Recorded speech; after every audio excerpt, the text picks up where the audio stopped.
Perkenalkan, kami tim 2 dari kelompok 1 Angkatan 5, peserta Latsar CPNS tahun formasi 2024 Kementerian Energi dan Sumber Daya Mineral. Beranggotakan Muhammad Zuman Ananta, Sofiatul Mardiah, Tri Putri Handayani Purba, Ivan Yogi Romulus Saragih, dan Sandia Zaranisa akan memaparkan materi identifikasi dan mitigasi dari masalah penghambat promosi budaya berakhlak ASN. Sebagai ASN, kami menyadari bahwa penerapan budaya berakhlak tidak lepas dari berbagai tantangan, baik dari dalam unit kerja maupun dari tuntutan eksternal. Oleh karena itu, penting bagi kami untuk mengidentifikasi potensi hambatan yang ada agar bisa menyiapkan langkah mitigasi yang tepat. Pada slide berikutnya, mari kita lihat bersama apa saja potensi masalah yang bisa menghambat promosi budaya berakhlak di lingkungan kerja Kementerian ESDM. Yang pertama, dari nilai berorientasi pelayanan. Hambatan yang mungkin terjadi yaitu yang pertama, budaya birokrasi pada ASN yang masih kaku sehingga menyebabkan pelayanan terkesan berbelit dan lamban. Yang kedua, ada ASN kadang lebih fokus terhadap prosedur formal, bukan kebutuhan masyarakat. Dan yang ketiga, ada ASN biasanya terlihat kurang ramah, kurang responsif, atau tidak transparan dalam memberikan informasi. Mitigasi dari hambatan yang mungkin terjadi yaitu yang pertama memangkas birokrasi serta memanfaatkan teknologi informasi untuk layanan cepat, transparan, dan akuntabel. Yang kedua, peningkatan pemahaman kebutuhan masyarakat melalui survei kepuasan, forum konsultasi publik, dan feedback digital. Dan yang ketiga, ada membiasakan bersikap ramah, responsif, serta penggunaan bahasa yang jelas dan mudah dipahami oleh masyarakat. Potensi masalah pada bagian core value akuntabel. Yang pertama, potensi terjadinya masalah kurangnya transparansi.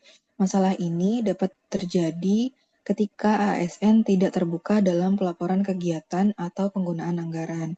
Cara kita memitigasinya yaitu dengan menerapkan laporan online atau e-reporting yang bisa dipantau publik dan audit berkala. Selanjutnya, potensi masalah penyalahgunaan wewenang. Masalah ini dapat terjadi ketika jabatan digunakan untuk kepentingan pribadi atau golongan. Cara memitigasinya yaitu dengan penegakan kode etik ASN, rotasi jabatan, serta pengawasan oleh atasan dan inspektorat. Kemudian selanjutnya, yang ketiga, potensi terjadi masalah kurangnya dokumentasi kinerja. Masalah ini dapat terjadi ketika tidak semua kegiatan dicatat dengan baik, sehingga sulit dipertanggungjawabkan. Cara kita memitigasinya yaitu dengan menerapkan standar dokumentasi baik melalui SOP dan kewajiban pelaporan harian atau mingguan. Selanjutnya, nomor 4, potensi masalah rendahnya kepatuhan terhadap aturan. Masalah ini terjadi ketika ASN mengabaikan regulasi dalam pelaksanaan tugas. Cara kita memitigasinya yaitu dengan sosialisasi regulasi terbaru, pemberian reward bagi yang taat aturan, dan serta sanksi bagi pelanggaran. Terakhir, potensi masalah minimnya evaluasi kinerja. Masalah ini terjadi ketika hasil kinerja tidak dievaluasi secara objektif sehingga tidak jelas tanggung jawabnya. Cara kita memitigasinya yaitu dengan mengadakan evaluasi kinerja periodik dengan indikator yang terukur berupa KPI atau IKU. Selanjutnya ialah nilai kompeten. Tantangan pertama ialah skill gap antar generasi. Salah satu tantangan besar dalam penerapan nilai kompeten adalah adanya kesenjangan kemampuan antar generasi pegawai. Pegawai senior biasanya unggul dalam pengalaman kerja, pemahaman regulasi dan tata kelola birokrasi. Namun, sebagian masih kurang terbiasa menggunakan teknologi digital atau aplikasi baru. Sementara itu, pegawai generasi muda lebih cepat beradaptasi dengan teknologi, tetapi seringkali belum memiliki pemahaman yang mendalam tentang kebijakan dan proses birokrasi. Kondisi ini dapat menimbulkan ketidakseimbangan dalam tim. Misalnya, ketika menyusun laporan berbasis sistem digital, atau saat harus mengambil keputusan yang membutuhkan dasar regulasi yang kuat.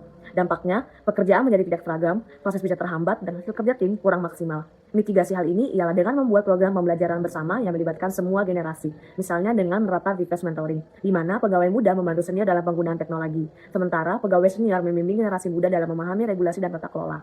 Tantangan kedua ialah Kurangnya motivasi untuk meningkatkan kompetensi. Sebagian pegawai masih merasa nyaman dengan rutinitas dan enggan memperbarui kompetensinya. Hal ini disebabkan oleh kurangnya insentif atau apresiasi yang dirasakan ketika mereka meningkatkan kemampuan. Dampaknya, produktivitas tidak berkembang secara optimal dan organisasi berisiko tertinggal dari perubahan zaman.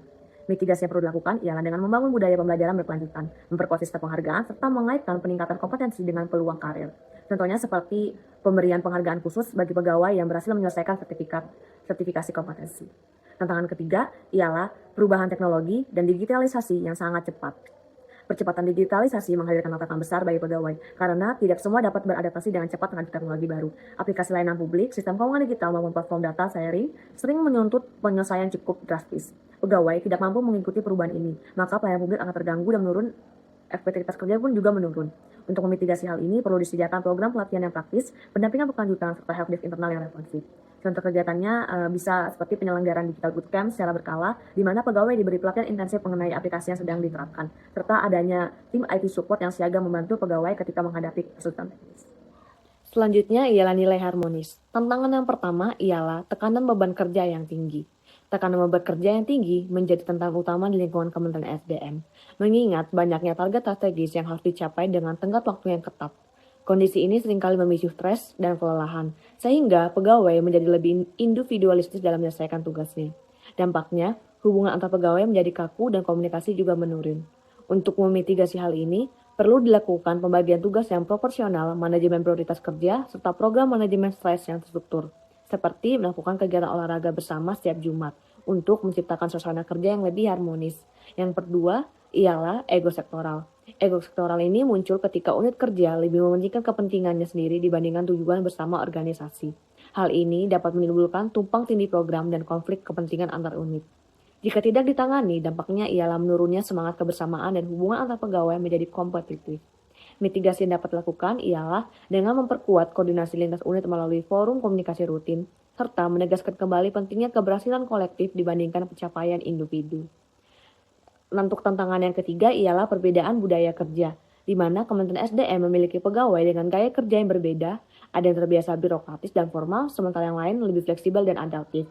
Perbedaan ini sering memicu kesalahpahaman, baik dalam gaya komunikasi, kecepatan kerja maupun cara menyelesaikan masalah. Jika tidak diantisipasi, dampaknya ialah potensi konflik kecil yang berulang. Untuk mengatasi hal ini, perlu adanya pedoman kerja bersama yang menjadi acuan, namun tetap memberi ruang fleksibilitas sesuai kebutuhan unit. Selain itu, kegiatan team building perlu dilakukan secara berkala untuk memperkuat rasa saling pengertian. Contohnya ialah dengan melaksanakan kegiatan outbound untuk mengasah kolaborasi dan juga komunikasi antar pegawai. Untuk tantangan yang keempat ialah keberagaman latar belakang pegawai, di mana keberagaman pegawai di Kementerian SDM baik dari sisi pendidikan, daerah, asal, budaya maupun agama ialah kekuatan yang dapat memperkaya perspektif organisasi. Namun, jika tidak dikelola dengan baik, keberagaman ini juga berisiko menimbulkan miskomunikasi dan diskriminasi. Dampaknya ialah menurunnya rasa kebersamaan dan melemahnya harmoni dalam organisasi. Untuk itu, nilai inklusivitas perlu diperkuat melalui budaya kerja yang menghargai perbedaan. Selain itu, dialog dan kegiatan kebersamaan lintas budaya harus menjadi bagian dari agenda organisasi. Nilai berakhlak berikutnya adalah loyal. Loyal berarti ASN harus memegang teguh ideologi Pancasila, Undang-Undang Dasar 1945, serta setia kepada NKRI dan pemerintahan yang sah. Selain itu, ASN juga wajib menjaga nama baik pimpinan, instansi dan negara, serta memegang rahasia jabatan. Namun dalam penerapannya, ada beberapa hambatan. Yang pertama, masih ada ASN yang kurang patuh terhadap aturan atau kebijakan baru, karena dianggap memberatkan atau tidak sesuai dengan kepentingan unit. Untuk itu, perlu dilakukan sosialisasi aturan secara jelas dan penerapan sistem reward and punishment. Yang kedua, menjaga citra institusi. ASN perlu berhati-hati dalam berperilaku, berkomunikasi, maupun bermedia sosial. Jika tidak, bisa menimbulkan persepsi negatif yang merusak nama baik instansi, sehingga untuk mengatasi hal ini perlu dilakukan pengawasan internal, pedoman etika bermedia sosial, serta pelatihan literasi digital. Yang ketiga, menjaga kerahasiaan data. Tantangan yang sering muncul adalah potensi kebocoran data internal, misalnya laporan audit ataupun laporan keuangan, yang dibocorkan kepada pihak luar. Mitigasinya adalah penerapan kebijakan data security, kode etik kerahasiaan, serta audit internal secara rutin. Dengan langkah mitigasi tersebut, diharapkan ASN mampu benar-benar menunjukkan loyalitasnya kepada negara dan instansi, bukan hanya dalam ucapan, tapi juga dalam perilaku sehari-hari.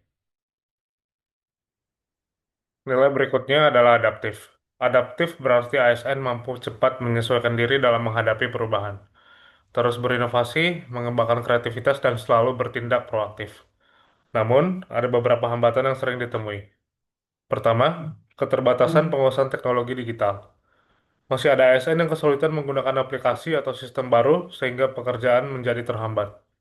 Untuk mengatasi hal ini, perlu program peningkatan kapasitas digital secara bertahap serta penyediaan helpdesk atau tim teknis yang siap mendampingi. Kedua, resistensi terhadap perubahan. Sebagian ASN merasa enggan menerima prosedur baru, teknologi baru, atau sistem kerja baru, yang akhirnya membuat kinerjanya melambat. Solusinya adalah pelatihan dan pendampingan, serta komunikasi yang intensif mengenai manfaat digitalisasi dan pemutakhiran sistem. Yang ketiga, keterbatasan kolaborasi lintas generasi. ASN senior kadang sulit berkolaborasi dengan ASN muda yang lebih menguasai teknologi, sehingga menimbulkan gap komunikasi. Mitigasinya adalah program mentoring dua arah, di mana ASN muda mendampingi dalam bidang teknologi, sementara ASN senior berbagi pengalaman birokrasi. Selain itu, perlu forum diskusi dan sharing session untuk memperkuat sinergi lintas generasi. Dengan mitigasi ini, ASN diharapkan mampu menjadi pribadi yang adaptif, siap menghadapi tantangan zaman, serta tetap produktif dalam memberikan pelayanan publik yang terbaik. Nilai berikutnya adalah kolaboratif. Adapun masalah yang dapat terjadi pada nilai ini yang pertama adalah koordinasi antar unit bersifat ad hoc dan tidak terdokumentasi. Mitigasi yang dapat dilakukan yaitu membentuk tim respon terpadu lintas unit dengan aspek kolaboratif yang jelas agar koordinasi menjadi sistematis dan berkelanjutan. Nilai berikutnya adalah kolaborasi bergantung pada relasi personal, bukan sistem kerja. Adapun mitigasi yang dapat dilakukan, membangun platform kolaborasi digital, misalnya workspace bersama atau dashboard lintas unit untuk berbagi progres, dokumen, dan solusi secara real time. Masalah berikutnya adalah tidak ada struktur formal untuk lintas kerja fungsi. Adapun mitigasi yang dapat dilakukan, menyusun struktur tim lintas fungsi dengan peran dan tanggung jawab yang terdefinisi agar sinergi tidak bergantung pada inisiatif individu. Masalah berikutnya adalah minimnya forum refleksi dan evaluasi kolaboratif. Adapun mitigasi yang dapat dilakukan mengadakan forum bulan refleksi dan kolaboratif di mana pegawai bisa berbagi tantangan, pembelajaran, dan ide perbaikan lintas unit. Dan masalah terakhir adalah budaya kerja belum mendorong kontribusi kolektif.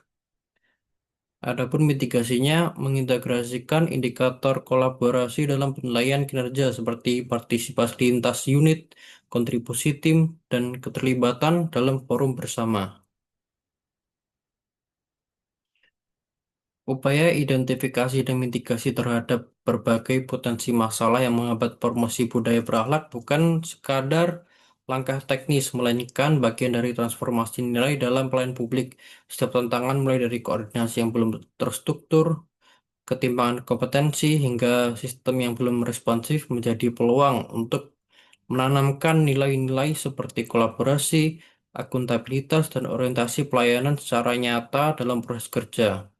Dengan membangun sistem yang mendukung sinergi lintas unit, memperkuat dokumentasi, dan pelatihan berbasis nilai, serta menciptakan ruang refleksi dan inovasi, budaya berakhlak dapat tumbuh bukan hanya sebagai slogan, tetapi sebagai karakter kolektif yang hidup dalam setiap tindakan, keputusan, dan layanan yang diberikan kepada masyarakat. Mungkin cukup itu saja dari kami yang dapat kami sampaikan. Bila ada kurang lebihnya, kami mohon maaf. Wassalamualaikum warahmatullahi wabarakatuh.